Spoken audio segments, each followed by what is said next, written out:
नमस्कार साथियों।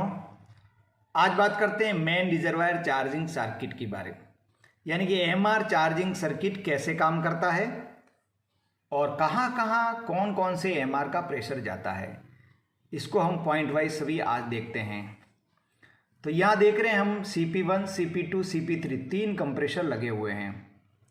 तीनों कंप्रेसर पैरेलल में कनेक्टेड हैं और तीनों मिलाकर फिर एक जगह सप्लाई को भेजते हैं।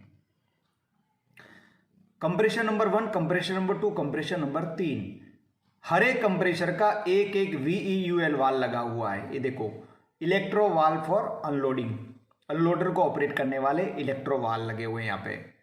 ये VUL1, VUL2, VUL3। यहाँ पे 11.5 kg के सेफ्टी वाल्व हर एक कंप्रेसर के अलग अलग लगे हुए हैं। 11.5 kg के सेफ्टी वाल्व और साथ में नॉन रिटर्न वाल्व भी लगे हुए हैं। अब एक एक का बात करते हैं कि VUL क्या काम करता है। जब भी कंप्रेसर स्टार्ट होते हैं तो यहाँ कंप्रेसर और NRV के बीच की हवा को ये VEUL वाल्व बाहर फेंक देता है, जिससे कंप्रेसर बिना बैक प्रेशर के स्टार्ट होता है और कंप्रेसर की उससे क्या एक उम्र बढ़ती है और मेंटेनेंस कम आता है। बाद में होता 11.5 kg का सेफ्टी वाल्व। कभी अगर VUL वाल्व काम नहीं करे तो 11.5 kg का अगर यहाँ पे प्रेशर बन गया तो ये सेफ्टी वाल्व ब्लो होकर कंप्रेसर की सुरक्षा करता है। ये भी कंप्रेसर की सुरक्षा के लिए ही लगाया गया 11.5 kg का सेफ्टी वाल्व। बाद में बात करें NRV, नॉन रिटर्न वाल्व, यानी कि एक बार जो कंप्रेसर ने प्रेशर बना दिया वो सब यहाँ से चला जाएगा, इधर से लौट के नहीं आएगा। इस तरह कंप्रेसर पे बैक प्रेशर नहीं पड़ेगा और कंप्रेसर की सुरक्षा होगी। यानी कि कंप्रेसर की सुरक्षा के लिए तीन आइटम लगे हुए हैं, VEUL, 11.5 kg का सेफ्टी वाल्व और नॉन रिटर्न वाल्व। अब ये तीनों कंप्रेसर मिला के देखो प्रेशर जो है वो यहाँ भेज देते हैं आफ्टर कूलर में। आफ्टर कूलर लोको के अंडर फ्रेम में लगा होता है। एक इंटरकूलर भी होता है लेकिन वो कंप्रेसर पे ही लगा होता है, और ये आफ्टर कूलर है, लोको के अंडर फ्रेम में लगा होता है। और यहाँ पे इसके ड्रेन कॉक है। ये अंडर फ्रेम में कभी कभी इन ड्रेन कॉक को भी ड्रेन हमें करना चाहिए। इसमें भी मॉइस्चर इकट्ठा हो जाता है जो हमारे उपकरणों को नुकसान पहुंचा सकता है, इसलिए इसको भी ड्रेन करते रहें। अब आगे जाता है प्रेशर। तो यहाँ पे देखो ये CDC, सेंट्रीफ्यूगल डस्ट कलेक्टर लगा हुआ है। यहाँ भी मॉइस्चर इकट्ठा होता है, समय समय पर हमें ड्रेन कॉक को खोलकर ड्रेन करते रहना चाहिए। उसके बाद जाता है MR1 में, मेन रिजर्वायर नंबर 1। MR1 और MR2 सीरीज में लगे हुए हैं, इनके बीच में कोई भी नॉन रिटर्न वाल्व नहीं है। ये दोनों एक साथ भरते हैं, एक ही कॉरिडोर के बाद लगे हुए हैं तो एक साथ भरते हैं। MR1 का प्रेशर इंडिपेंडेंट रूप से कहीं नहीं जाता है। तो ये इधर कहाँ जा रहा है, नीचे। ये ऑटो ड्रेन वाल्व है, AD का मतलब ऑटो ड्रेन वाल्व। MR1 और MR2 पे ऑटो ड्रेन वाल्व लगे हुए हैं जो RGCP के द्वारा ऑपरेट होते हैं। जैसे प्रेशर पूरा बन जाता है तो ऑटो ड्रेन वाला ऑपरेट होता है और जो मॉइस्चर को है समय समय पर ड्रेन करता रहता है। लेकिन हमें तो ड्रेन करना ही है। इसका ड्रेन को, ये जो लगा हुआ ड्रेन कॉक MR1 और MR2 का, समय समय पर हमें हर एक हॉल्ट पर इसको ड्रेन करना ही चाहिए मॉइस्चर को। तो MR1 का इंडिपेंडेंट रूप से कहीं नहीं जाता है। MR2 का कहाँ जाता है देखते हैं।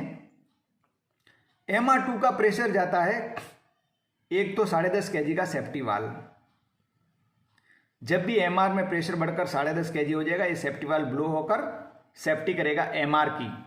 11.5 kg का जो देखा था वो कंप्रेसर का है, 10.5 वाला MR का है। कभी ये कॉक फालतू में अगर ब्लो हो रहा है तो यहाँ से कॉक के द्वारा बंद कर सकते हैं। 11.5 kg वाले का कॉक नहीं होता है, इसका कॉक होता है। अब MR2 का प्रेशर यहाँ जा रहा है, देखिए कि RGCP में जा रहा है, स्टेनर से होते हुए छलकर। RGCP का भी एक कॉक है। कभी भी इस रिले को चेंज वेंज करना हो, ठीक से काम नहीं कर रही हो, तो इस कॉक के द्वारा इसको हम आइसोलेट कर सकते हैं। वीड वाल्व का भी एक कॉक है, वीड वाल्व को भी जा रहा है MR2 का प्रेशर, और वीड वाल्व जो है वो ऑटो ड्रेन वाल्व को ऑपरेट करता है।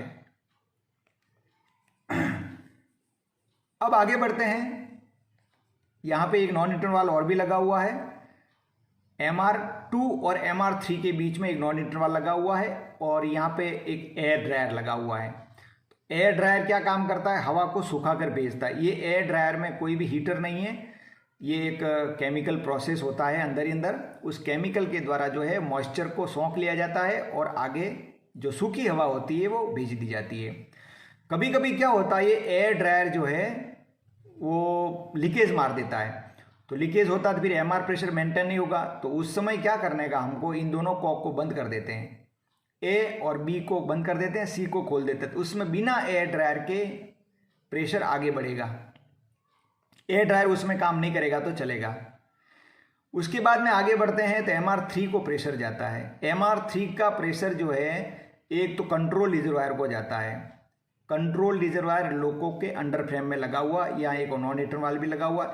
जहाँ जहाँ भी नॉन हीटर वाल लगे होते हैं उसका मतलब यही है कि प्रेशर एक बार चला गया वो वापस रिटर्न नहीं आना चाहिए, इसके लिए नॉन हीटर वाल लगे हुए थे। कंट्रोल रिजर्वायर से हमारे लोको के अंदर जो भी इलेक्ट्रोन्यूमेटिक कॉन्टैक्टर्स हैं, जैसे CTF, reverser, line contactor, shunting contactor, ये सारे जो है इलेक्ट्रोन्यूमेटिक, वो सब इससे ऑपरेट होते हैं।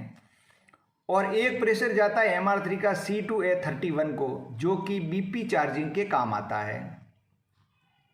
तो इस प्रकार BP चार्ज जो है वो MR3 के द्वारा होता है। कुछ लोगों में अलग भी होता है, लेकिन WG5 और 7 में MR3 से ही BP चार्ज होता है।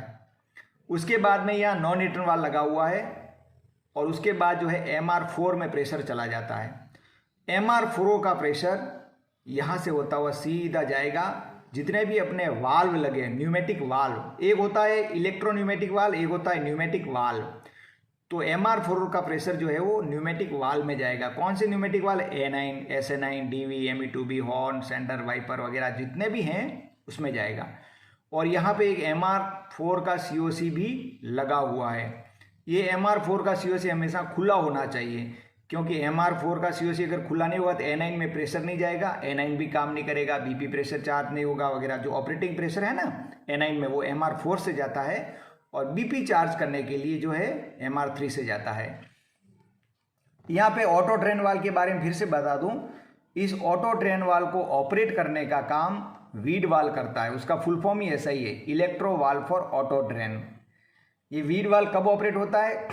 जब जब प्रेशर पूरा बन जाता है तो RGCP का कॉन्टैक्ट खुल जाता है और वीड वाल पे लग जाता है, तो वीड वाल क्या करता है? ऑटो ड्रेन वाल को ऑपरेट करता है। ऑटो ड्रेन वाल भी लगातार लीकेज नहीं करता है, एक बार में इसका एक साइकिल होता है, तो थोड़ा सा प्रेशर मॉइस्चर जो है वो ड्रेन करके फिर रुक जाता है।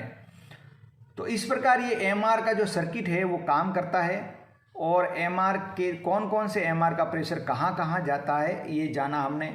अगर प्रेशर नहीं बन रहा है तो इस सर्किट में भी अपन थोड़ा बहुत कुछ देख सकते हैं कि भाई MR4 का COC खुला है कि नहीं है, एयर ड्रायर में लीकेज तो नहीं है, ऑटो ड्रेन वाल कहीं लगातार लीकेज तो नहीं कर रहा है, वीड वाल में से लीकेज तो नहीं है, VUL में से लगातार लीकेज तो नहीं हो रहा है, कोई भी ड्रेन को खुला हुआ तो नहीं है।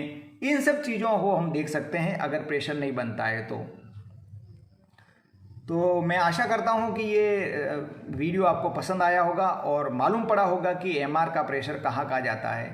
दोस्तों, मैंने और भी जो वीडियो बनाए हैं वो YouTube चैनल पर जाकर आप प्लेलिस्ट में जाइए, प्लेलिस्ट में से जो भी वीडियो आपको देखना हो देखिए। और एक ऑडियो की खबरी ऐप भी है, उस पर मैंने बहुत सारे ऑडियो भेजता हूँ मैं, जो आपके लिए बहुत फ़ायदेमंद होते हैं। उसका लिंक मैं इस वीडियो के डिस्क्रिप्शन में भेज दूंगा, तो आप उसमें भी जाके मुझे फॉलो कीजिए और ऑडियो को सुनिए, कमेंट में भी अवश्य लिखिए। तो ये वीडियो आपको कैसा लगा कमेंट करके अवश्य बताएं। धन्यवाद।